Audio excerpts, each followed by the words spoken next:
How to control food safety hazards, real kitchens. Understanding hazards is important, but food safety is about control. So how do you control hazards in a real kitchen, a hotel, a restaurant, a school? Let's keep it simple.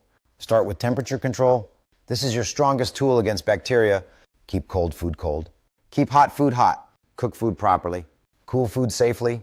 If you control temperature, you control bacterial growth. Next, prevent cross-contamination. This is where many kitchens fail. Separate raw and ready-to-eat food. Use different boards and utensils. Wash hands properly. Clean as you go. One mistake, like raw chicken touching salad, is enough to cause illness. Now control chemicals.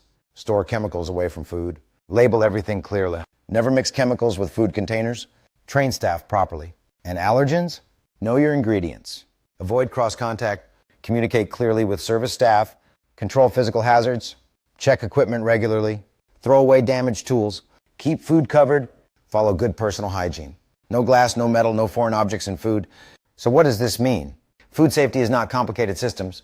It's simple controls done properly every day. Because in real kitchens, it's not about what you know, it's about what you do.